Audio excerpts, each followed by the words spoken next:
Hi, I'm Karen Greenberg, and you're watching a podcast where nostalgia comes alive. It's Jake's Happy Nostalgia Show.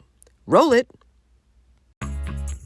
Welcome to Jake's Happy Nostalgia Show, where nostalgia comes alive. Join Jake and his friends on a journey through pop culture of the past, where they interview professionals in the worlds of acting, directing, writing, puppeteering, and so much more. Who will they be chatting with today? Find out in this Jake's Happy Nostalgia Show episode. Hello everyone, welcome to this episode of Jake's Happy Nostalgia Show, the podcast where nostalgia comes alive. Happy you're here with us as always. Thank you for joining. As always, I'm your host, Jake Duffenbaugh. With me today, of course, our co-host, Chris Bixby. How's it going? Doing good. Hello, everyone. How are you, Jake? Yeah, I'm doing great as always. Chris, thank you for asking. And we have a lot of fun chatting with this wonderful guest today that I'm sure a lot of you, well, I'm sure you guys will, folks who are watching and listening will definitely know what this person has done over the years that you'll definitely kind of notice already from we have in the backgrounds, but I'm not going to talk too much. Chris, what do we have? Yes, so today we were very pleased to have on actor, author, producer, director, singer, a whole bunch of wonderful things, Wesley Eure. We talk about his time on camera on shows like Days of Our Lives playing Mike Horton and Land of the Lost playing Will Marshall, both very wonderful, successful, long-running shows, appearing on numerous other series and films, hosting the Nickelodeon game show Finders Keepers, and of course, co-developing the PBS Kids series Dragon Tales. We talk about his creation of the characters Zack and Wheezy, the kind of dynamics between the different characters and their personalities, the show kind of living on to this day, a whole bunch of other things. Let's not waste any time.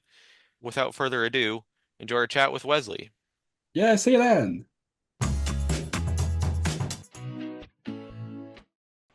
Hello everyone, welcome to Jake's Happy Nostalgia Show, the podcast where nostalgia comes alive. Yes, today we're pleased to have with us Wesley Eure. Happy to have you here, Wesley. How are you? Good, Chris. How you doing? Nice to be here.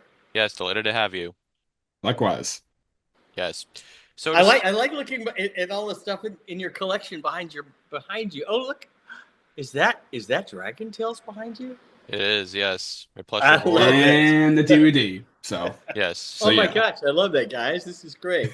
Absolutely. well, thank you.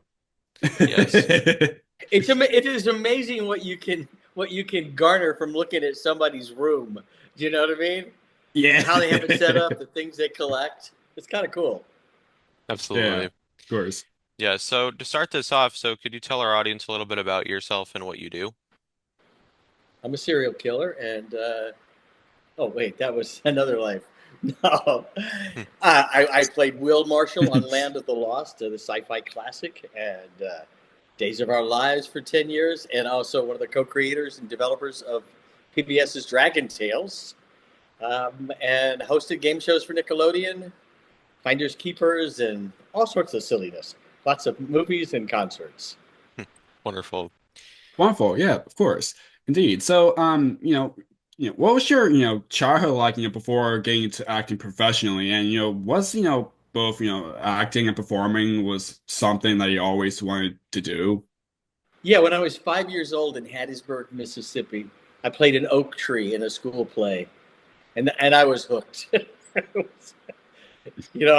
thought one day I'll be an acorn, but no. I always wanted to be an actor, and I remember, my family's all professors and stuff, and we're from Mississippi and Louisiana, and nobody in my family's in show business. And I remember one day standing up on the coffee table when I was a little kid and go, "I'm going to be an actor." And they looked at me like I was this foreign alien. What are you talking about? So, my dad left us when I was 2 and never came back. And I have a feeling I think I just needed lots of attention, and I think that was my outlet for it. Nice. Nice. So now, Wait, nice that my dad left me? Are you crazy? no. Really? No, really? no. You just say nice? No. I pour my heart out, and I get nice your dad left. He didn't say because of that. No. I know. Guys, I'm just joking. I know So, that. So that's why I can't just jump in. You're right. welcome. So Goodness. now getting into acting professionally, like, are there any actors or projects that kind of really like influence you or kind of Oh inspired boy. you to get into the industry? You know, when I was a kid, you know, because I'm old. I'm very old. I'm your grandfather's age, and when I was a little kid, I would watch Lost in Space, and I Yeah, would see okay. Billy Mooney, and I would always think, oh, I want to be Billy Mooney, or Leave It to Beaver and see, you know, Wally and the Yeah. Beaver. But I mean, obviously, these are the old oldies. But from when I was a kid, those were what we watched. Right. And yeah, the cool thing is like in today's age, a lot of those shows are rerunning on networks like MeTV and all those other Oh yeah, wonderful it's crazy. channels. Well, Land of the Lost is now streaming on 6 different services. Oh wow. You can watch it like on Okay. Cineverse and Tubi, and oh my gosh, it's usually on Netflix. It's on it's literally Okay. anyway. It's I can't think of them all, but 6 Right. of them at the moment. Nice. That's awesome. Yeah, I'll have to check. I'll have to check I one of just those got a out. huge residual check from all those things. I think it was about $1.75, and yeah, I'm going to go out Yeesh. today and get a quarter of a Big Mac, and Oh my goodness. Oh What man. a treat even just to have that. yeah, It's yeah, such a low amount. unbelievable. I just I know. I'm making it That's rain, boys, making it rain.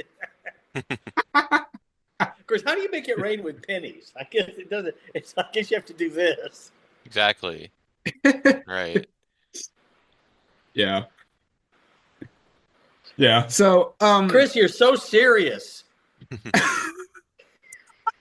You're. really? Oh, man. Um so now so can you kind of talk about if you do remember, of course, you know, can you talk about like what was your first professional acting job? My first professional one was at the American Shakespeare Festival at Stratford, Connecticut, understudying Ariel in the Tempest. Oh, nice. Yeah, And I was. I'm Okay. actually from New England too. I'm in Are you? So you know Massachusetts. Yeah. Stratford? It burned Yeah. down a couple of years ago. The Right. theater. Yeah, it's very tragic. Yeah. But I remember. I mean, I'm from Hattiesburg, Mississippi, so I had a big Southern accent.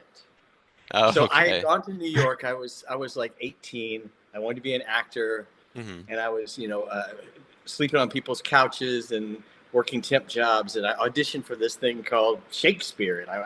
And I knew Shakespeare obviously, but I'd never studied it or performed it. So I get on stage. We're supposed to learn 2 pieces of Shakespeare within 5 minutes. I mean, for 5 minutes performance. And I don't know if you guys know Juilliard School of Music, but it was run by all the heads of Juilliard, and it was like the Okay. highest end acting in the world, right, at the time. Wow. So I get on stage and I go, and I audition and stuff, and they go, I go, what act? I get a phone call later, and they give me the job, and I go, why did you give me the job? And they said, Wesley, you did the lousiest Shakespeare reading ever. You were horrible, but you made us laugh so much. We said we want to spend the summer with this guy. But I Oh my got on stage. goodness. Oh my We, God. we went to Manhattan. We rehearsed for a month in New York City, and then we were in Stratford for 8 months. And I remember I got on stage the first day, and I have my script, and I'm playing Ariel in the Tempest, and I'm going, all hail, grave master, grave so hail, I come to answer thy beck and call, be it to fly to swim. And they go, Wesley, not on our stage. I go, what's wrong? They go, your accent. I go, what accent? And so they hooked me up with a speech teacher named Liz Smith, very famous English, very kind of a big woman. And I worked every day on my accent. Instead of going running and jumping, I had to go running, jumping, ghost, host, and stuff. And so finally, at the end, we performed for 9 months, and the last night we closed the show, and I was heading back to New York, and she got drunk, my speech teacher, and she came Oh up to me gosh. and she said, Wesley, she said, darling, the most regrettable experience I've had this entire summer here at Stratford has been to Oh make you lose gosh. that wonderful accent. So, but that's how I lost my accent and That's it wild. started That's my real interesting. acting career. That's Wow. That's an interesting that story. is Wow. something. Wow. So now, starting off with Days of Our Lives, where you played the character Mike Horton, can you kind of talk about how you got that role? I just auditioned for it. It was my first. Well, I was actually recording for Motown, a boy band group that never went anywhere. But I got cast in a new series. There was a show called The Monkees back in the day. Oh I yeah. don't know if you guys. Yeah. And the guys that produced it was going to be their next show called The Organic Vegetables. And I was cast as the lead singer drummer of a rock band. We all worked in an organic restaurant, and we were the waiters and waitresses. And we had a band at night, and we started filming. And there was a writer's strike, so it never made it to air. So that was my first thing, and then I just went on a call for Days of Our Lives, and I got it, and started working immediately. And I did Nice. that for almost a decade. Wow. That's awesome. Nice. That's wonderful. Um, so now since we're on that topic, can you kind of talk about, what was it like, in general to work on, such a legacy show? Well, Yeah. what was interesting was when I was a little kid in Mississippi, my grandmother's favorite show was Days of Our Lives. And Oh so wow. she would Okay. always be ironing, watching the soap opera. And I remember when I got the job, my grandmother had just passed, and and I couldn't believe that there I was, acting with all of her favorite characters from the soap opera. And I remember for years, when I would watch myself on TV on Days of Our Lives, I could smell an old iron burning. Just my senses from the past, and I miss my grandmother, and I it was it meant a lot to me because and then Yeah. yeah, and these people became like my family. I was just a kid, and so they were like my real family. Oh, that's wonderful. Yeah, Yeah. that's lovely. So it's actually a perfect segue. So with Days of Our Lives, what was it like getting to work with, that cast? Oh, it was Obviously there were so fabulous. many cast members who kind of came and went Yeah, throughout you're the right. show's run, but what was it like getting to work with all these wonderful like cast members? It was an honor. I mean, I was just so. It was the best job in the world. I mean, here I was. I didn't even have a car at the time I got the job. Had no money. I just come from New York and trying to be an actor. I was working as a barback, at a German Oompa bar, and I suddenly got a TV series, and I have to get a car. And it's like, what? What? How did this all happen? It happened really, really quickly. And then a friend of mine called me. I was on Days, just started on Days of Our Lives. And a friend called and said, "Hey, listen, I want to go swimming at a friend's house." And I go, "Oh, okay. You want to go?" I go, "Sure."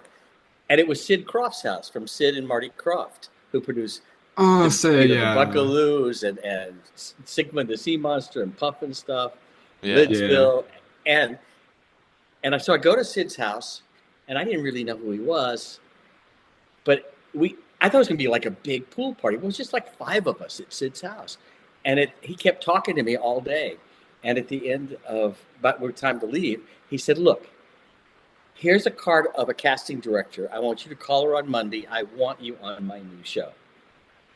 And I went into NBC the next day, I guess, and they gave me the show, Land of the Lost, to play Will Marshall. Wow.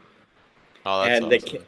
yeah, and then they cast Kathy around me, played my sister, Kathy Coleman, Hmm. and the guy who played my dad, Spencer Milligan. The reason he looks so much like me is because they cast him to look like me, and we all are. Kathy and I are best friends. We travel. We do these autograph shows all over the place. And Phil Paley, who played Chaka, the little monkey boy, Kathy talks to him every day. So we didn't just have a TV family, but we ended up with a real life family. So Oh, that's wonderful. It's yeah, absolutely indeed. So now with Days of Our Lives, are there like any episodes or storylines from that show that kind of like stick out to you the most? wow. Yeah, I mean, there were Days of Our Lives was pretty cutting edge back in the day. Now it's tame compared to what it was back in the day. But I remember I had an affair with my father's ex-lover, Linda. It was a thing. It was like an older woman and a young guy, and it was like from Hmm. an old movie called Tea and Sympathy. But so that was like I found that fabulous. I was uh, it was fun. When I first got on the show, a wagon fell on my chest and crushed it. Then I found out that my father wasn't my father because my father had sex with my mother at the hospital years ago. And then when the wagon fell on my chest, I found out that my uncle was my father. And then the mafia was after me. I had an affair with my girlfriend Trish. And then I married a girl named Margot. She got leukemia and died. And that was the first week of Taste of Our Lives. Wow. I'm joking, but Oh I mean, my all I was these gonna say, goodness. like, storylines, it was yeah, great. But so many one of the different. fun Yeah. I don't know if anybody out there, because I know you guys are young, and but there was a show called Wonder Woman and Dinah Girl on Okay. It was another Okay. Sid Marty Krofft show, and Deidre Hall plays Dr. Marlena on Days of Our Lives, and she's still the grand dame of Days of Our Lives. But I was on the set of Land. I was doing both shows at once. I would do Days of Our Lives in the morning, finish up early, and race over the hill to Hollywood and film Land of the Lost for 3 years. I did that. Hmm. But Deidre comes up to me. She said, "Hey, I've got an audition for Days of Our Lives." And I go, "Deidre, I know exactly what they're looking for." I said, "I had lunch with the producer and director the other day, and I know what they're looking for." So we worked on her script, and not that I got her the job at all, but she went in, and then she became one of the stars of Days of Our Lives and played my therapist on Days of Our Lives, and is still a Wow. friend to this day. Wow. So Wow. everything's sort of tied together a little bit. Interesting. Yeah. Wow. So Yeah. now, what are your thoughts of, Days of Our Lives still running to this day? I know we touch up on that a little bit, like, Days of Our Lives still kind of going strong to this day. But what do you think about that, that legacy kind of continuing today? It's amazing, soap operas are pretty much dying out. And there used to be tons of soap operas, and then it was down to three. And I know Days of Our Lives is no longer on broadcast television, NBC. It's now pay-per-view. I mean, or on, I think it's NBC, whatever you have to pay for it to Yeah, watch it, right. which is sad because I remember when I got on Days of Our Lives, when I first got on. I remember I'm a kid, and I was at a big swanky Hollywood party, and this was new to me. I'd never done things like this. And somebody says, "What do you do?" I go, "Oh, I'm on a soap opera, soap operas." And I was putting it down. And this man comes up to me and goes, "Excuse me, young man." He said, "I'm a surgeon at Cedars-Sinai Hospital." He said, "I want to tell you something. I have patients that survive, live day to day to see what happens to like Doug and Julie or to follow the soap opera because they have no family. They have no family that cares about them, that comes to see them, but all they have are the soap operas and the stories. So don't you ever, ever put down your soap opera." And from that day on, I went, whoa. I go, okay, all right. I just learned my lesson. And I never Wow. did. And I never took it for granted. Oh, wow. That's That's wonderful. yeah. So now with Land of the Lost, what was it like getting to playing Will Marshall on That was that? great. Listen, I got to run through jungles and play with dinosaurs and giant. Well, the slee stack with the giant. These were the giant lizard creatures. Here's one of the skulls of the slee stack from Land of the Lost, Wow. and from the Oh, that's Library cool. of Skulls. Isn't that Okay. cool? This That's was really fan cool. made. This was Wow. a, and it's total. It was a fan that made this and gave it to me. And the guy that actually built these was a guy, a makeup artist named Mike Westmore. And Mike Westmore did all the Star Trek monsters back in the day, Okay. and he Oh, was our cool. monster Okay. maker. And I was at the Star Trek convention in Las Vegas, which I do every year because our show was written by the Star Trek writers, and our monsters were made by the Star Trek people. And I'm sitting there not paying any attention. Somebody's grabbing this mask and walking away with it. I'm going, excuse me, hello. And it was Mike Westmore, the guy that created it. He's going like this. He's going, this is really good. So this got the approval of Mike. And so it was Oh, great. that's awesome. That's great. But this Wow. was from the Library of Skulls, and they had red lights that would light up, and they're all on pedestals in a circle, and they were the ancient ones, and they talked to each other telepathically. Wow. Yeah, okay. Nice. So now Land of the Lost obviously became, kind of a classic of 70s sci-fi TV. So when did you kind of first realize like how lasting the impact of the show was? It was only maybe 10 years ago, I think. I was so busy doing it. I didn't do autograph shows very much, and I was working with Dragon Tales and different shows I was working on. And suddenly, Kathy, Holly, my sister on the show, she was doing a lot of shows, and so I did a show with her, and we had so much fun. I said, "Well, okay, I'll do this with you." And suddenly, the fans were just coming up and and talking about how it changed their lives, how it affected them as kids, and because you remember back in our day, Saturday morning was a big event. I mean, right now you can, if you want to watch a show, you just go on the internet and type it in. Yeah. That's how old I am. Type it in, and you can watch anything you want to. You can pick. If you like one genre, you can watch that the rest of your life and never watch anything else. But back in the day, we'd go sit in front of the TV with a bowl of cereal. Parents would be asleep. And this was like our 3 to 4 or 5 hours of television. And this was the time we got to watch our favorite shows and then go outside and play. So adults that are now adults come up to Kathy and I all the time, and Phil Paley, Chaka, and they sometimes are in tears and tell us stories about how the show affected them. Like one guy, this man, he came up to us. He was in his 50s, and he was crying. And he goes, listen, I'm sorry. I forgive me. I apologize. He said, but when I was a little kid, between the second season of Land of the Lost and third season, we lost our father, and Uncle Jack came in, and he said my dad was leaving us. He was walking out on us, and he said I was devastated. I didn't know what I'd do without my dad. And he said I watched Land of the Lost, and I saw that your dad left and your uncle came and the family survived. He said, and it gave me the hope that my family would survive. And it changed everything for me. So Oh my as a goodness. so as an actor and stuff, you never know, you say your words, your lines, and you never know what the ripple effect will be, in years to come. And that's not an unusual story that we hear. So besides the joyful stories and how much and how terrified of the sleaze stack they were and all of that. But I don't take it lightly.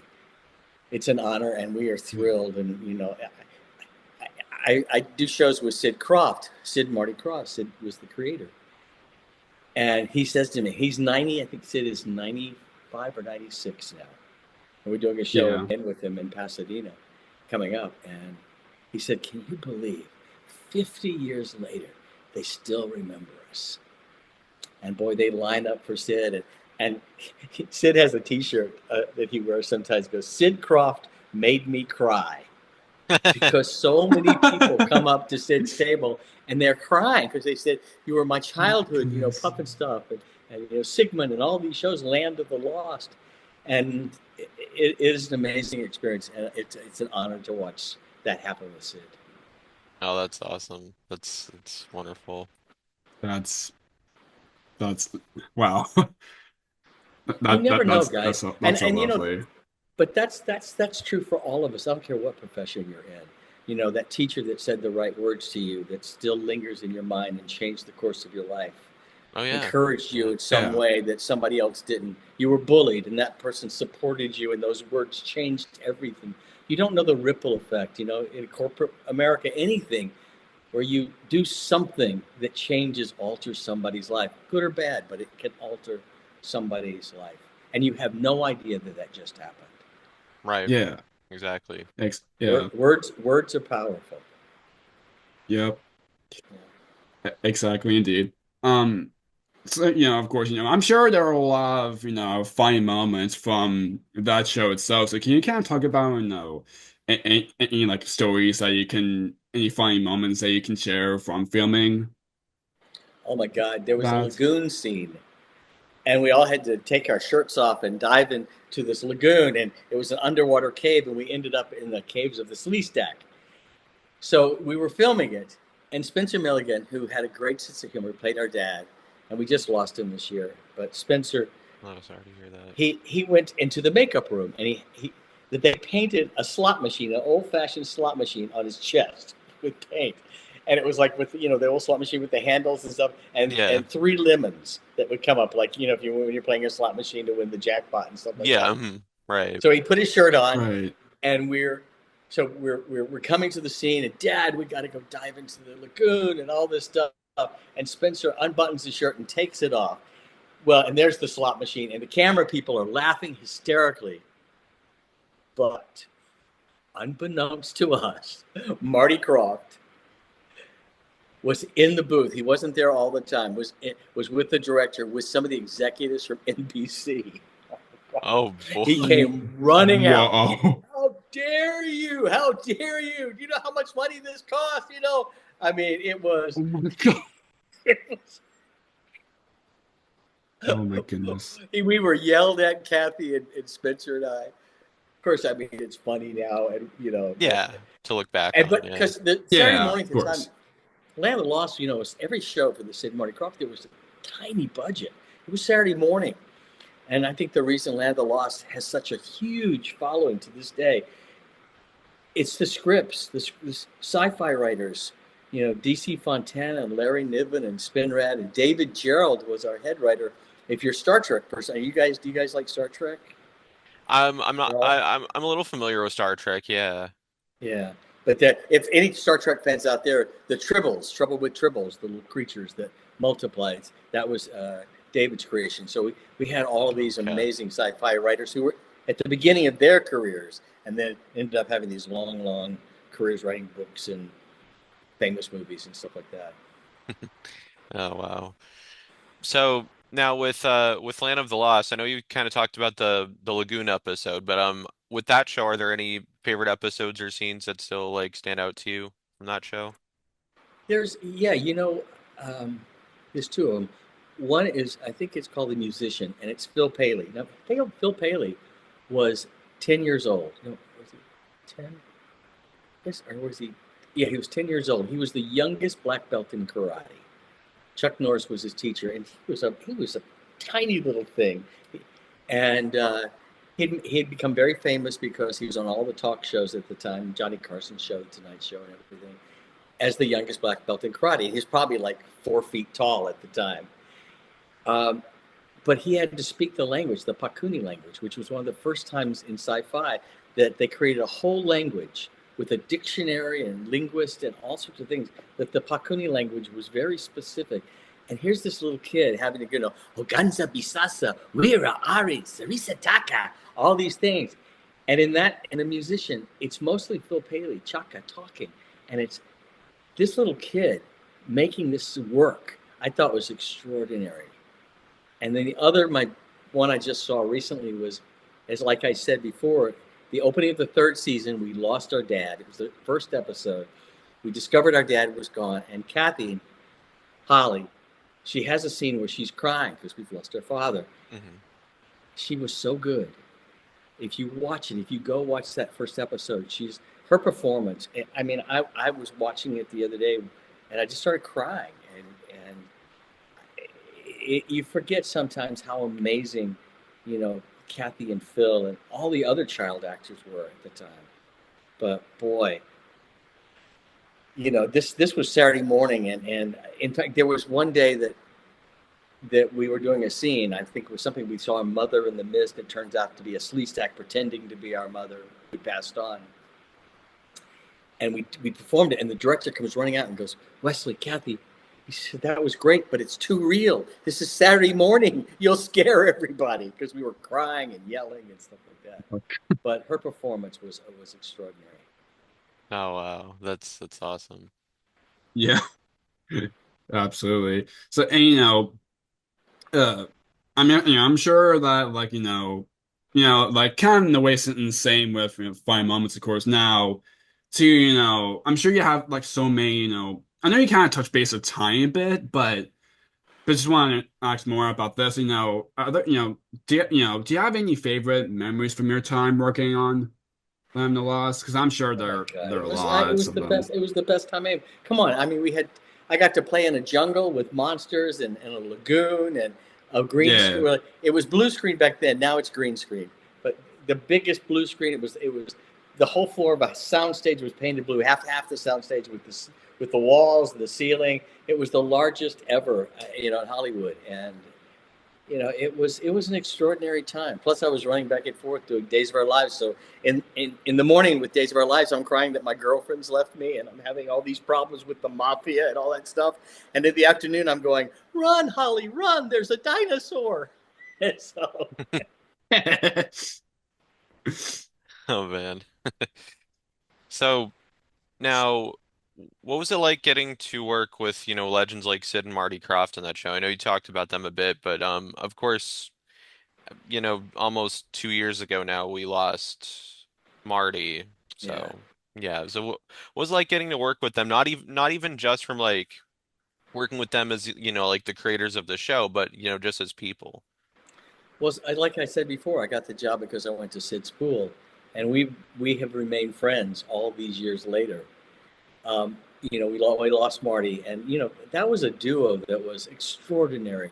What they the volume of work they did, people forget. I mean, at the time there was the Donnie and Marie show, and there was all these different shows, not just the Saturday morning shows.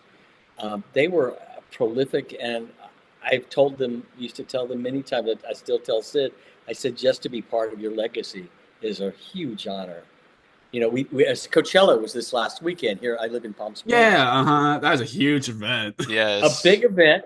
So Weird Al Yankovic. Do you know who Weird Al Oh is? yeah, Yeah, yeah. yeah, Yeah, of So course. love on Weird Al. stage, Who doesn't? Like, He's on so good. stage dancing with Weird Al, the at Coachella this year was Enoch the Sleestak, the full real costume from our Land of the Lost show, and Puffin Stuff, the Oh my giant full costume. gosh. wow, And they were okay, That's dancing. I awesome. mean, this was just a wow, couple of weeks ago with Weird so Al. I mean, awesome. it's a Yeah, crazy how this show still resonates in the culture, the such pop a, culture. Oh wow. yeah, that's That's wonderful. great. Yeah, I know it's like not really off top. I know it's not really it's not on topic of what we're chatting right now. And of course, another wonderful show. Yeah, Gabba Gabba usually gets to be in those events too, which is like wow. Right. Yeah. Yeah. So it's cool like all these shows kind of combine, to all these worlds into one for that huge event, which is like such a cool thing, you know? Yep. It's Definitely. it is amazing how this show lasts, and it's becoming more and more popular. The audience builds. We have so many people your age now that come up to us and can recite all the characters and the plots, and they're huge fans. And Kathy and I, because in the opening credit, I sing the theme song in the TV series, and we're going over a waterfall in a raft, a yellow raft. So at 1,000-foot drop, Marshall, Will, and Holly on a routine expedition met the greatest earthquake ever known. High on the rapids, it struck their tiny raft. And plunged them down 1,000 feet below to the land of the lost, to the land of the lost. And then Grumpy the dinosaur goes, roar. But so Oh, that's Kathy and I awesome. bring a yellow raft with oars and life jackets, and fans come up to us and we put them in the raft. We put life jackets on, we grab the Sleestak skulls, we scream and we go, like we're going over the waterfall. So Oh my it's God. amazing how it just continues. Yeah. That's great. Yeah. Yeah, of course. And I actually got to meet both Sid and Weird Al at the convention that happened like back in March in Virginia, which I was because I'm in Maryland, so Virginia's kind of close. But yeah, I got to meet both of them, and especially Sid. He's so great. He, He's wonderful. he is very wonderful. We just Kathy and I just did a show with him last weekend here in Palm Springs at the convention center, and then we got a show coming up at Pasadena Comic Con in about 2 weeks, and we get to Nice. be with him again, Nice. and I treasure every moment. That's wonderful. I can imagine. That's great. Yeah. That's wonderful. And you So guys, now you know. Oh, congratulations on your podcast. How did this all start for you guys? well, it's not the first time that the guest Alex does, so so it's pretty cool. So How long have you been yeah, doing it? for well, in July it'll be 4 years. Wow. Yeah. So we've been doing Good it for a going, guys. while. Yeah. It's not easy keeping it to having or doing all of this. It's tough. Right. It started out as a Yeah, pandemic project because, we were stuck at home all the time. So we decided, maybe we'll start a podcast. yeah. Wow. And Yeah. now over th 300 episodes. Holy We're still, mackerel. we love what we're doing. Well, it's You an know. honor being the 300th on your list. I'm telling you, I feel so honored. Kathy and I actually started doing a podcast on YouTube called Wesley and Kathy's TV Talk. So it's sporadic. We're not like you guys. We don't produce something every week or how often you guys do. Right. But Just like every Right. once in a while. yeah, every once in a while we have something to Yeah, it's say. an occasion, kind of like an occasion side Yeah. project. Yeah, good for you guys. Do you guys want careers in broadcasting? Is that something that's interesting you? Yeah. Well, that's actually what I'm going to college for. Nice. Yeah. Yeah, Well, which is pretty you cool. certainly have a leg up. Yes, absolutely. Yeah. Good for Thank you you so guys. much. Thank you. Thank you very much, Wesley. Yeah, yeah, of course. So now, now moving on to Insight and Chips. What was it like again to, get to appear on another long-running series like a show? Back in the day, we did lots of different shows, and we just, the Chips episode was with Leif Garrett, a singer, and a bunch of celebrities roller skating. This was back in the day when roller skating, not rollerblading, but roller skating with wheels was a big thing. Hmm. So, we all did different shows, and I was on lots of game. I was as a celebrity on a lot of different game shows back in the day, like Password, and played with every major star, including Lucille Ball and Ah, that's cool. Elizabeth Montgomery from Bewitched. Okay. All these amazing performers. The two of us would battle it out, and on Password or Match Game. Wow. Nice. So, yeah, just we would do all these things, And, That's in the awesome. meantime, I'd go sing. Yeah. I'd go do a concert someplace singing, like Vegas or something like that, and then do a show here and there. Yeah, and Yeah. what about Insight? What was that show like? Well, Insight was because a lot of these people I know. Your group's probably not going to know who they are, but Patty Duke was a huge star back in the day, and it was a Sunday morning show, and it was Marsha Wallace from the Bob Newhart show, and anyway, Patty and it was a drama. It was a Saturday morning drama run by this preacher.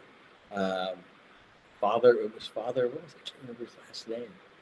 But he had an interesting thing, though. Okay, so I was warned about him. So we filmed the show, and I was told what he would do is he would hand you your check, which was unusual to begin with. He'd hand you your check, and if you didn't grab it, and you kind of like hesitated, he'd go, "Oh, well, thank you for the donation to the church." So Marsha Wallace, who was the big star on the Bob Newhart show, she goes, "Wesley, we're in the dressing room. Did you know what he does? The father does. He comes and hands you the check, and he pulls it away, and you don't get it. You've made a donation." And she says, "I need the money." I go, well, then don't let go, Marsha. So sure enough, I'm in the dressing room. The father comes in with the checks, and he hands this check to Marsha. And Marsha grabs that sucker and pulls it, goes, "Thank you, Father." I couldn't stop laughing. Oh, by the way, I took the check too. But Okay. Oh, wow. but those are just sort of fun Hysterical. behind the scenes things that And this was a really serious drama that with Patty and John Aston. But all of this stuff is a lot of fun. But listen, I'm like I said, I'm a kid from Louisiana, Mississippi, and the fact that I'm in the same room with some of these people that I've admired all my life and huge stars, and I get to play their son or their friend or whatever, and have lunch with them. And I every once in a while I just sort of look around and go, how did I get here? You know, I mean, I had this dream, but suddenly, how did this all happen? And again, gratitude is a huge thing, and I don't take it for granted. I mean, I really look around and go, okay, this is bizarre, and it's a fun ride. That's Yeah, for sure. wonderful. It sounds wonderful. So now, what was it like acting in the film Chomps? Oh my God, it was wonderful. It was a Hanna-Barbera movie. It was their first live-action movie, and with Oh, major nice. comedy stars. Did you ever? I don't know if you guys ever saw it or not, I don't but think it's so, like a no. Disney film. No. I've been a mechanical watchdog. Okay.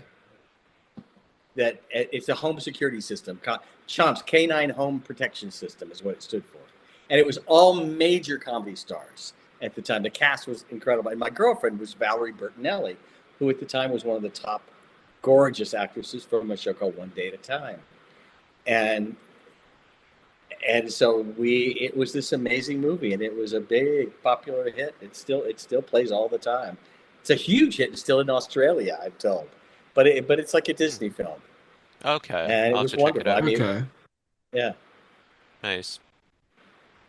Yeah. Yeah. Of but course. lots of, and then I got to play Toolbox Murders, where I'm a pretty nasty guy, and you don't want to mess with me. That's the point. So it was so going from like Mike Horton or Chomps with Valerie and to this murderer on the Toolbox Murders, this is where it's become a cult film, and Stephen King, the famous sci-fi the same horror writer, once said that if you had to rent 10 movies for Halloween, Toolbox Murders was one of them. And it's a cheesy, low-budget movie, but it became a huge hit back in the day. And Wow. I was roller skating at Venice Beach one day. This is back when roller skates were really popular. And there were signs all over Venice Beach said, "Do not stay after dark. Gangs, beware, beware." Well, I was having a good time by myself, and I'm just roller skating, and I'm not paying attention to the time. And I suddenly look up, and the street lights are coming on. And I'm going, "Oh shoot, I got to get out of here." And I was in this isolated spot, and I suddenly look around, and I'm being surrounded by these guys, this gang, and they're all on roller skates. This is the '70s, after all. But I'm terrified. This is no joke, and I'm literally being surrounded, and I'm all alone by myself in the dark. And this big guy comes roller skating up to me and goes, "You an actor?" I go, "Yeah." He goes, "Toolbox Murders?" I go, "Yeah." He goes, "Me no mess with you, man. Me no mess with you." And I had scared him so much from the movie as the killer that these guys weren't going to touch me. They were terrified of me. And here I am. These are like these big, convicts. And they became my friends. And I'd go roller skating at Venice, and they'd see me. They'd come skating over. They go, "Wesley, we're going to skate with you today. Nobody's going to bother you." And, who knows what happened to these guys. But for a brief time, these were my protectors at Venice Beach and became good friends. Oh, that's wonderful. Wow. That's that's great. Isn't that a fun story? I mean, Yeah. Absolutely, it's the yeah. randomness of Yeah. all of that. I thought I was a goner. I thought they were going to beat the heck out of me. But Well, that didn't happen. you have no idea. Me too. Like, wow. Oh Right. man. Yeah. Oh my goodness. Yeah. So now of course you got to host a Nickelodeon the game show Finders Keepers. How did all that come about? Well, I was a regular on a lot of game shows as a celebrity, and went and auditioned for Nickelodeon and got it. And I loved hosting game shows. That was one of my biggest dreams, was to host a game show, and it was so much fun. And it was, it was a hidden pictures games, 2 teams, the blue team, the red team, 2 on a team. There were, probably about 12, 13-year-olds. And they would try to find the hidden picture, and they would win the right to go into one of the 8 bedrooms on a 2-story house. It could be each room was like decorated like Alibaba's bedroom. Like one was mom and dad's bedroom, one was the moon. It was all like the moon, and they would win the right to go in a specific room, and there'd be a hidden object, and I'd give them a clue, like Grandpa takes these out at night, and they're looking for like false teeth, and they'd have 60 seconds to destroy the room. They could break everything, and everything was breakable. It wouldn't hurt them, and they had to find the hidden object to win the prize. And it was so much fun. It was so high energy, and I love. You can watch a lot of the shows on YouTube. You go to YouTube and type in "Finders Keepers" Wesley, and it'll come up. Yeah, for sure. Nice. So now the show had like different rooms where like the kids would find the items and kind of like get distracted by like certain objects and things like that. Did you have any like favorite rooms that were on Finders Keepers? Yeah, I mean, what was amazing, the props. I mean, they would reset this because we did 5 shows a day. We'd have in the morning we'd have 2 school buses show up. We shot this in Philadelphia, and we would shoot 2 shows in the morning, and these school buses would come in with all these kids, and then we'd finish the 2 episodes, the 2 half-hour shows, and they'd leave. We'd have lunch, and then new buses, loads of kids would come in, and we would reset and shoot 3 more episodes. It was. But in the props, because the kids literally just, whatever room they went into, they broke everything, destroyed it. Every vase, even a computer screen, they could put their fist through it because they were all breakable glass or whatever it was to find the objects. The fun part was, and I think every parent in America hated me because there became a home game of Finders Keepers. Now, it wasn't exactly what Finders Keepers was, but basically kids were hiding objects in their bedroom or in a room in their house and then starting to destroy the room in their house to find a hidden object that their friend or their brother or sister hid. So it was like, no, don't do that. Don't do it. Jeez, like yeah, don't do it, don't do Yeah, it. yeah, no, please No, stay don't away. do- Yeah. It would be like, Gosh. look at your room. I mean, they'd be everything in your bookshelves. They'd be knocking over and throwing on the ground, and the pillows and the mattresses would be coming out. Gosh. I mean, everything. You know, that little Mickey Mouse would be thrown all over the place. Oh, it's wild. Man. And in Finders Keepers, they could rip the Mickey Mouse open looking for the object. So it was a No. lot of Interesting. fun. Yes. So the point is, do not invite me to your house, okay? Nothing is safe. Okay. Uh, Oh my goodness. Wow. So yeah, I'm kind of curious. I'm sure that there are lots of them, but like, are there any like favorite distractions from Finders Keepers? Distractions? like Like like what? the thing like because how in the show there would be like the kids would get like distracted by like certain objects like Yeah. falling and things like that. It was Yeah. pretty intense. They only had 60 seconds. Hmm. And you know, it was like you'd get to go to space camp and you'd win all these prizes, which were pretty darn good at the time. And you know, kids were so focused. But I was at an autograph show, and this young guy, this young man came up to me and goes, "Hey, my name is Brad," and he goes, "I was a contestant on Finders Keepers. You know, when I was a little kid." I go, Oh "Oh, wow. hey." He Oh, said, wow. and he goes, "And I won." And he goes, I said, "Oh, congratulations." He goes, "Do you know how I won?" I go, "No." He goes, "I watched the cameras because I saw that when we went into the room, there would be 3 cameras, 2 cameras on the kids and me, and then Mhm. 1 camera would be focused on the hidden object so the audience could see where it is." He said, "I just looked at the camera that was focused at an odd angle. I go, that's where the hidden object." So I'd look where the camera was focused and I'd go right to where it was and find the object. Wow. That little boy had figured out. He was gaming the show. It was fabulous. Oh, that's wild. Oh man. So so now you're also best known for co-developing the PBS Kids series Dragon Tales. Can you Yeah. kind of talk about like what inspired the idea of Dragon Tales, like how that all came to be? I had written a book called The Red Wings of Christmas, which is still available, and Disney had bought it for an animated feature, and I wrote the screenplay and the songs for Disney. Hmm. And I had been working as a writer and a producer on another show, a hidden camera show. And the executive producer, a guy named Jim Cohen, was now heading it up over at Sony Pictures. And I Right. was doing other things. And he called me one day and he said, "Hey, Wesley, PBS is offering a $16 million grant for a new kids show, and everybody wants it. Sesame Street wants it, the Muppets want it, everybody wants it. He says, I've gotten these dragon drawings from a guy named Ron Rudiker. They're really fun. They were found at the Sawdust Art Festival in Laguna Beach. And they don't look like the dragon drawings, the Dragon Tales drawings. They were sophisticated, funny, fabulous drawings. And he said, my son's favorite book is your book, The Red Wings of Christmas. He said, so can you come on? And I'd worked with Jim. He was on the Totally Hidden Video for Fox. It was a hidden camera show. He was the executive producer, and I was one of the writers and actors and producers. And he said, come on, take a look, see what you can do. So I went over to Sony Pictures. He showed me the dragon drawings. He showed me what they had written up. And so I went and started writing, and I finished it in a couple of days. And then PBS said you had to have 2 series to get the grant. So one was Dragon Tales, and then I created another one called Show and Tell Me, which was based on a lecture series for kids. So within the week, we presented them to PBS, and we won. We beat everybody out.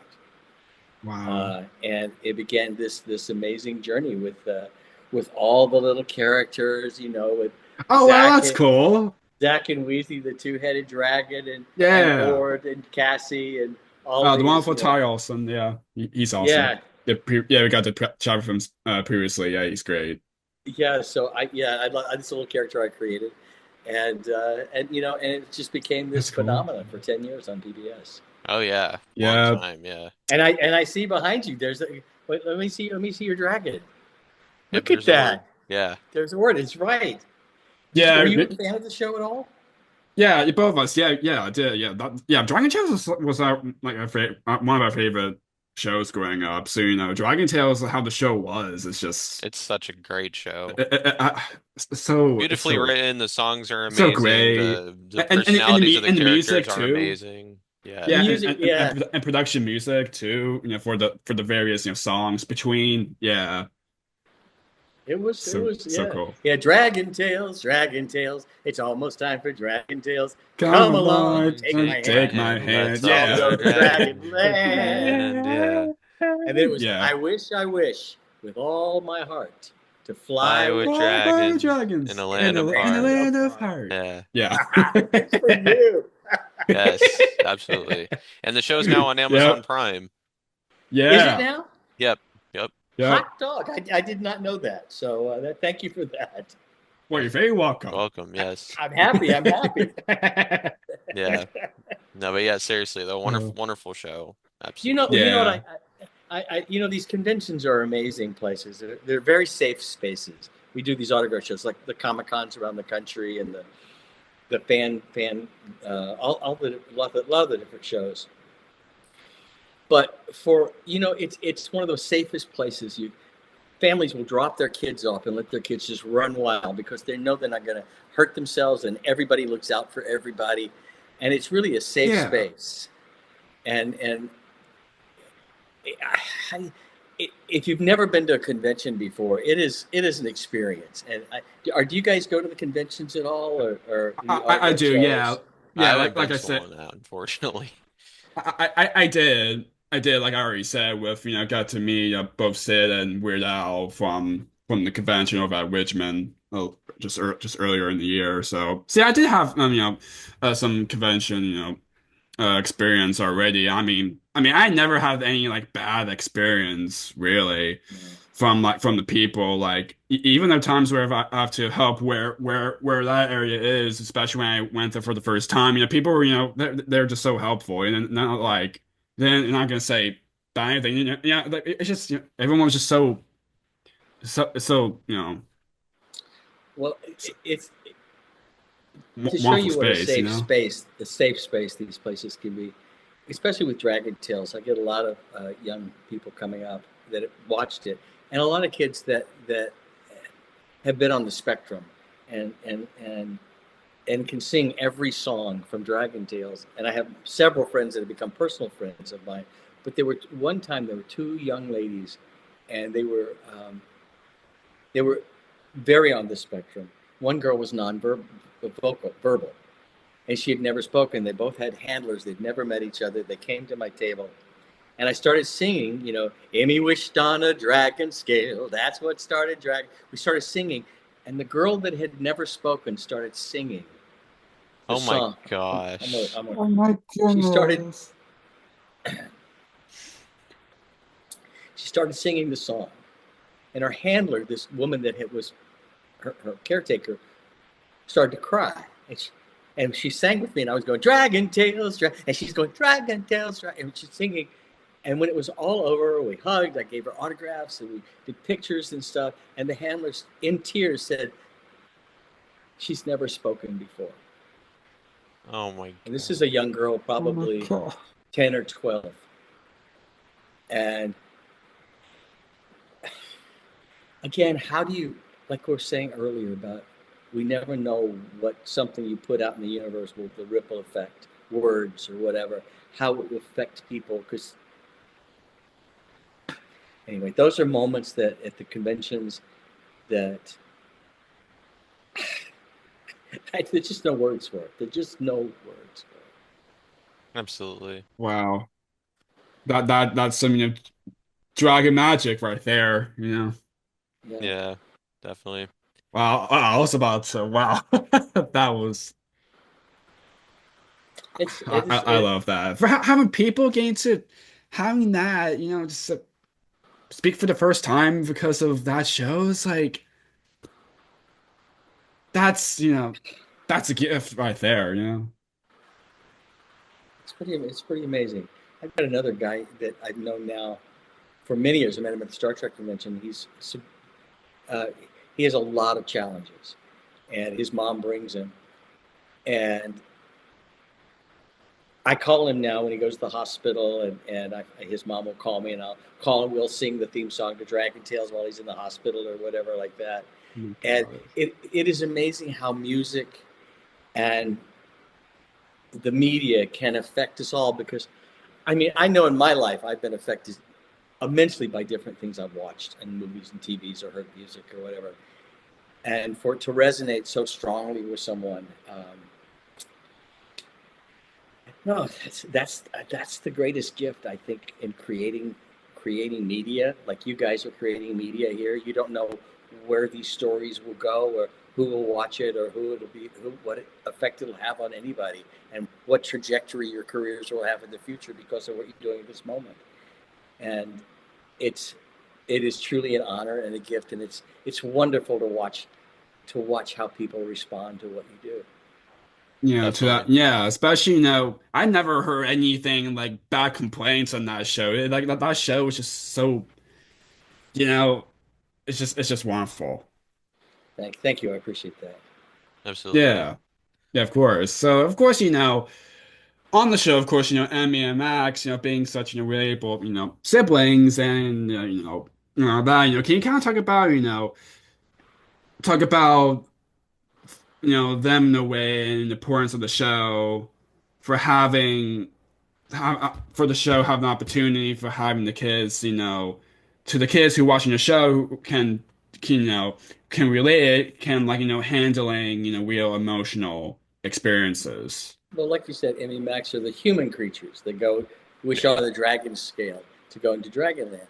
And Max, I mentioned Jim Cohen, the executive uh, producer of this, Yeah. who had called me. His son's name is Max, and that's where Max comes from. Okay. And in fact, I don't know if you guys are a singer named J Lo. If you get, Oh Jennifer yeah. Lopez. Right. She Yeah, named yeah, her two yeah, kids sure. after they're Max and Emmy. Oh my Oh, God. that's awesome. So again, Wow. you Wow. don't know That's what. so cool. It's crazy, isn't it? You put something out That's there in the universe, and it changes people's lives in a strange way. another But wonderful but again, moment, yeah. Jim had told me that his son Max's favorite book was The Red Wings of Christmas that I had written for Disney, Wow. and Complete full That's great. circle. yeah. Yeah. So and anyway, it's a gem of a show, and I'm very happy that I had a little touch in it. Absolutely. Yeah. And Because I didn't write the day to day. These amazing writers and of course voice actors and and Yeah, yeah. artists, mhm. they took it and created something. I mean, they took and made and created the magic of this. and the toys and live shows and everything. And Yeah. it was amazing to sit back and watch it have this journey, you know. So Definitely. So now with the dragons, Ord, Cassie, and Zach and Wheezy, what was it like kind of, or what went into kind of developing their personalities? well, again, I created Zach and Wheezy, and I wrote the initial thing to sell it, and other people took it on, and helped to flush it out and create the more of the characters and stuff like that. So it was a group effort, and Children's Television Workshop and Sony Pictures. It was it was a collaborative affair. Everybody worked on it and created the magic. It's Yeah. fun because now I do these autograph shows, and I'll meet people that were the voice actors that I'd never met before that were voices of this. And Oh one of the wow. show one of the shows I recently did, one of the guys was the animator, and he was one of the first year. He was one of the big animators that drew it, and he showed me. He Okay. gave me the whole Bible, which was the black and white hand drawn pictures to show each little scene that they were going to create. And Yeah, he did a okay. special drawing for me of Dragon Tales with the logo and the characters. But you never know.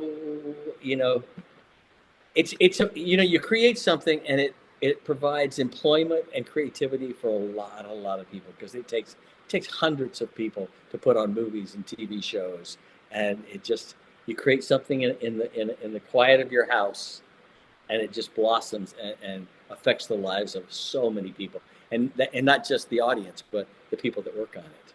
Yeah, Definitely. of course. Voice actors and like, people who kind of, animators and all that, such huge respect for them. Oh gosh, well, they're the life of it. They're right. The writing's the thing. Shakespeare said it is the story's the thing. So you start with that. If you have a good story and you give it to the right people, they'll flush it out and make it and let it come to life. Yeah. Definitely. And we're very lucky that all those creators and those talented people, the Jim Cohens and everybody else that worked on it, were able to make it magic. Definitely. Yeah, absolutely. So I'm sure you have a lot of them, but do you have any favorite, Dragon Tales episodes? Oh boy, I I can't think of anything that would stand out as my favorite. Uh, I just I mean, enjoyed it's a them. while back ago, so It Yeah. has been a while back, but what I love is hearing other people that have favorites. They'll come up to me. My friend Zach, who I was talking about, that I call in the hospital, um, he sends me this DVDs. He'll send me the DVDs of all the songs, and he made up a T-shirt. He went and earned his own money and made me a fabulous T-shirt with all the characters on it and sent it to me Okay. one year. I think a couple of Christmases ago, he made an ornament of one of the characters. Oh wow. Those are That's moments that great. you know. And he and his mom and aunt are just these amazing people. They become part of my life. They're my friends now, and that's what I love Yeah. about these shows. Kathy and I have met people that are now very much a part of our lives. Fans. They started as fans from different shows like Land of the Lost or Dragon Tales, and now they're a part of the fabric of our friendships. That's Absolutely. that's great. I mean, episodes that comes to mind. I mean, of course, I will, describe a little bit of what the storyline was and all. To kind of be like, oh, okay. So I mean, of course, the very first episode, where Emmy and Max, getting into Dragonland for the first time, and then wondering what was introduced in the dragons for the first time, and like, and the other storyline where like Orr is like afraid from the dark Mm-hmm. cave or something. Yep.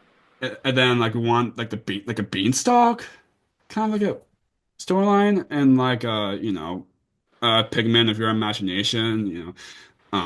Yeah, I mean there's so many. Yeah, no hitter where they're like Yeah. where they're playing a game of Dragon Ball and then Max kind of gets angry first at Emmy and then Ord and then Ketzel the teacher tries to like teach him to like use his words instead of hitting. Yep. Yeah. That one I love. Yeah. Yeah, that's probably the one that sticks out to me the most. One of the things I was most proud Yeah. of it was bilingual, it was Spanish and English, Right. Yeah. and that made me. I live half the year in Mexico every year. Oh, I have a okay. place in Puerto Vallarta, Mexico, and I travel back and forth, and so spent half the year in Mexico, half the year in Palm Springs, California, and so I am. I love meeting people that said they learned how to speak English watching Dragon Tales. And there's, in fact, there's one lady that I met recently. She's French. She's an elderly woman, and she said, when I came from France, I spoke no English, and I watched you on Days of Our Lives, and I learned to speak English watching you on Days of Our Lives. So again, you just never know what effect these things will have on other people's lives. Definitely. Yeah. Of course, the Snow Day episode and the Let's Start a Band special. I mean, there are a lot of great ones. Thank Yeah, you for remembering, guys. Thank you. Yeah. absolutely. I'm happy to know it's on Amazon. I'm gonna go. When we finish here, I'm gonna go. I'm gonna go look at it and see it. Yeah, absolutely. Okay. So, Wonderful. so now this also may be a, tough question from someone who's one of the co-developers, but do you have like Yeah. any favorite dragons? Well, The one that you duh, created, yeah. Blah. duh. Exactly. This is my favorite because this was my creation, big time, and I love this character. I just Yeah. it, this makes me happy. Yeah. And Yeah. and Happy and and and, easy. and Yeah. Yeah. their whole dynamic was also a really fun part of the show too. Like Oh Yeah. seeing yeah. them kind of quarrel over, the silliest things, is Yeah. Yeah. awesome. Yeah. And how, Well, yeah, they kind of have that one to one, in the same, and then yeah. like, and Two then, heads are better than one, as the theme song says. yeah. Yes. Yep. Yep. Absolutely. Yeah. Yeah, exactly. And of course, and she usually do her usual. Yeah, like It's where like she says being love so it. Yeah. Love it. yeah, just trying to be all silly and all that. I mean, it's cool to have the kind of have that, for the show too, not just, teaching and all that, but it's just had that little fun humor to it. Well, somebody said, well, when you write a kid show, don't you have to have a lesson? And I go, no. I said, telling a good story always has a lesson. It has an innate Yeah. lesson in a story. I'm not sitting down to write something that says I'm going to teach kids not to hit each other. I mean, I can kind of say that, but it's. I just want to teach. I, I don't know. You write a good story, and there's always something in there to learn. I'm, Yeah. may disagree with that part, people, but for me, that's Right. always been, you know, everybody says, oh, you have to write kids. Because I used to lecture at a lot of schools. I had a lecture series, which I based the other TV series that sold Dragon Tales, Show and Tell Me, where it was called Anyone Can Write a Book. And the school districts would have me come in, and we'd be in an auditorium with, from 200 to 1,000 kids. And within an hour, the entire room, we'd write a book together and illustrate it, all within an hour, screaming and yelling and throwing things around and having a good time. And I would go to the different school districts and I would lecture on this and teach kids how to write books. Um, so I don't know. What do you say? It's such an honor to be creative and to have people respond to your creativity and to learn. And I love to teach and have the magic in watching kids blossom and years later contact me and say, by the way, I went to your class and now I'm an author of X amount of books, and here's a copy of my new book. Those things are magical. Yeah, of If that course. makes any sense whatsoever. Yeah. Right. Yeah. Yeah. Yeah, of you know. course. Yeah. Yeah, absolutely. It's not like you're not attending to go like, all right, we're gonna teach it. All right, all right, kids, we're gonna teach a lesson. Like that's not how it is. It's just, even just a good story, it's enough, to the kids to have a lesson when you kind of know this, Yeah. it's kind of have that little, And I know a some people safe touch to it. Yeah. I agree. And I know people will disagree and say, no, we're going to write a story about teaching kids not to bully. Let's write this No, story. It's not quite how you I know, approach it's things. It's just different. It's not wrong. It's just different. So Right. right. Yeah, they did the bullying episode, right? Yeah, I Yeah. remember. Yeah, and of course, of course you can't forget, Ord and and Cassie, wonderful titles, and and Channel Mr. Sh Strand, and Chantel Strand, yeah. yeah, for you, for how the way they getting to how to one bring of the biggest dragons to life is just wonderful. Yeah. one of the biggest surprises one year I was watching the Macy's Day Thanksgiving Parade with all the Yeah. Yeah, balloons, and of course. suddenly coming down the street, a giant balloon of Cassie, the pink. Yeah, And she's coming. I'm going, whoa, it's Cassie. Be like, whoa. Oh, that's yeah, awesome. Yeah. I yeah, think I've seen right. pictures of that. That's Yeah. great. It's Yeah, cool. Macy's Parade is such a huge, wonderful event. We're always looking forward to every Thanksgiving, and the Sesame Street, and you know, every year it's so cool. Yeah, Yep. well, that was the other thing I was gonna ask. Like, how did it feel to see like, something that kind of you helped shape, spawn like all these, like the live shows you mentioned and the Yeah, merchandise and being on the Macy's Parade. Like, how did it feel that, the show became so big and now it had all these, crazy things come out of it? Listen, just to have been a small part of it and to have helped it begin its journey is, it's I look back at things in my life that I've done, and it's one of the things I'm very proud of. So, and yeah, I hope it's not the last. I hope that there's more to of come course. of Right. other Yeah, shows and books and things. Definitely.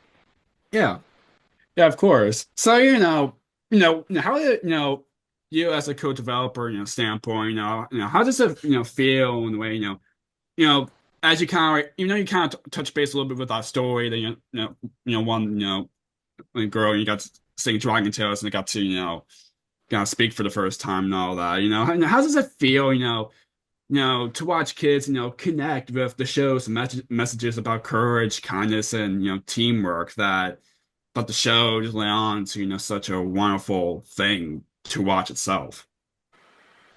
It's amazing. I'm also a fan. I'm not just a creator, but I meet my heroes too. And Yeah. I remember being a kid thinking, you know, I want to meet somebody this. I want to meet my TV heroes or my movie heroes, and it was. The thing about today's world is back in my day, it was out of reach. You couldn't. There was no way to meet your TV idol, but suddenly with these conventions, and it all started with Star Trek conventions, that became the convention circuit, like Comic Cons and stuff like that. But the fact that we now have access to everybody, and of course the internet, Facebook and TikTok, everything that we're on, that everybody can private message and contact the people and send messages. Like that's how we got together. And Yeah, of course. it is amazing that the tools that we have that are so different from my generations.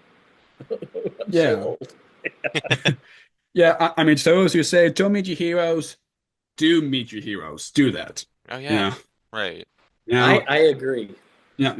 always have an Absolutely, opportunity because to they're do it, people too. They're people too, Yes, exactly. They're. I mean, of course, I'm sure that people will be like, oh my gosh, you're doing this show, but it's like, you're a part of something special that made people, who grew up watching it like us, it's just like, was a huge part that, of course, we definitely appreciate how the show was, in general. Yep. Right. But it So, is an odd experience going to take a lunch break at a convention and behind the scenes having lunch in the green room, and then suddenly you're sitting next to these major celebrities that it's like what? It's like no, it's crazy. It's just crazy. Definitely. yeah, of course. I know this is so obscure, but Godzilla, the old Godzilla movies, the black and white movies, there was Yeah, okay. the original guy in the costume. This Japanese guy didn't speak any English. He unfortunately passed on a few years ago. But I was sitting there eating, and this little Japanese guy is there, and we started an interpreter. We started talking, and I didn't really. He was the original Godzilla in the costume, that hokey looking costume, things like that. But those kind of moments, you go, really? I mean, I saw that when in the 50s, I think, and there he is. Just those kind of moments that are kind of surreal and fun. No, that's awesome. Yeah, of course. But what's your Yeah. what's your favorite thing to collect? I mean, I can see all your collections back there. What do you like? Oh gosh. I mean, I honestly don't really have a preference. Just anything I grew up with, really, that I can just get my hands on, really, from Yeah. places like Yeah, me eBay or too. Yeah, Amazon. what grew up with, yeah, from some from Amazon, some from eBay, some of even from T Public or just in Yes, general, T Public right here. Yeah. Yeah, there you go. Yeah. Do you Just know like what's that. bizarre? What is so bizarre is I'll buy a T-shirt from T Public or Redbubble or something like that, Yeah. and it'll have my picture on it. And I'm from Land of the Lost or something, and I'm paying for a T-shirt an artist did that has my picture on it, and it's just an odd thing. So I'll find it online, and there'll Huh. be me on a T-shirt, and I go, okay, I'll I buy was like, that. hold on a second. Oh, wow. I want to get this shirt too. Exactly. Oh, that's awesome. So now, of course, recently you got to be, got to be an author, getting to writing various books. What was it like? Can you kind of talk about, your work as an author? Yeah, my first book was The Red Wings of Christmas, which Disney ended up buying and hiring me to write screenplay and song for them. Um, it's sitting on the shelf now, but uh, it's a whole different experience. It's amazing when as a performer, you perform and your image goes out, and it's live. I mean, you're animated and whatever it is. But a book is a private thing. Somebody buys a book, they go to their private home or wherever they're going to read the book in the quietness of their lives, and it affects them. And you don't get to see or hear the response. And it's a powerful thing. I mean, it's just. Um, I've been very lucky. I've just been very lucky that people have responded to the things that I write. A lot of humor books and things like that. Just I enjoy it. I enjoy it. Yeah, Nice. of course. Nice. So now, what are you working on now, at least that you're allowed to talk about? What do you have coming up? I know you mentioned the convention, more We got conventions. tons of conventions coming up. Yeah. Kathy and I are doing them together. I go back to Mexico in November for 6 months. I'll be flying for shows. I'll be flying back and forth. But we're working on. There's actually a new animated project that I'm working on that I can't tell you yet. Nice. Well, But that sounds exciting, it though. I'm definitely looking yeah, forward to it's checking it it's out it's myself. pretty Wonderful. spectacular, and it's almost greenlit, which means it's almost got the final go ahead to go. So fingers crossed. Gotcha. Yeah, of Absolutely. course. It's Yes, gonna be fingers crossed it's gonna indeed. be quite spectacular. Absolutely. That's That's wonderful. awesome. Yeah, fingers crossed. And looking forward to more down the road, Thank you. and Thanks a more coming lot. up. Yeah, of Yes, Thanks, course. Jake. and the last question that Jake's about to ask is a question we ask all of our guests at the end. Go ahead. Yes, thank you very much, Chris. Of course, podcast called Jake's Happy Nostalgia Show. When you think of nostalgia, what do you think of? In your own words, how would you define the word nostalgia? What does nostalgia mean to you? Somebody remembers. I'm still alive. Uh, Us too. Oh, man. right. I remember when I was a kid, my first car I ever bought was a 1951 Riley. It's an old English car. It was in the shop for 3 years. Okay. When I had to buy a car from going from Burbank for NBC from Days of Our Lives to Land of the Lost, and I thought, oh my God, this is an antique. And they said an antique car is usually like 25 years or older. Well, most every car I ever owned is now an antique. So Gosh. nostalgia. Right. Yeah, Absolutely. of course. Great words to Thank end on. you. Well, Wesley, thank you so much for taking time to do this. This was a blast. It's great getting to Thank speak you, with you. guys. You guys are delightful, and I wish you a lot of success on your broadcasting career and everything that's going to happen to you guys in the future. Thank you Thank you very very much, much. Wesley. Really means a lot. Take Yes. care, guys. You too. Bye-bye. Enjoy the Take rest of your care. day, Wesley. Bye-bye. All right, take care. It was a lot of fun. Thank you very much again. Take care, Wesley. My Bye. pleasure, guys. Thank you. Yep. See ya. And it's goodbye from us as well. We absolutely enjoyed our time speaking with the wonderful Wesley Eure. Links to his website and social media will be in the description down below, where you can connect with him, check out his work, and also check out his future convention appearances and things like that. Wesley was awesome. Keep on the lookout for more wonderful interviews coming your way. As always, what do we say, Jake? Yes, keep nostalgia alive. Take care, everyone. See you next time. Take care. Bye. Bye, everyone. Thank you for tuning in to another wonderful Jake's Happy Nostalgia Show episode. Be sure to follow Jake and the Happy Nostalgia team on social media, check out our website, and stream the show wherever you find your favorite podcasts. And as always, remember to keep nostalgia alive. Bye-bye.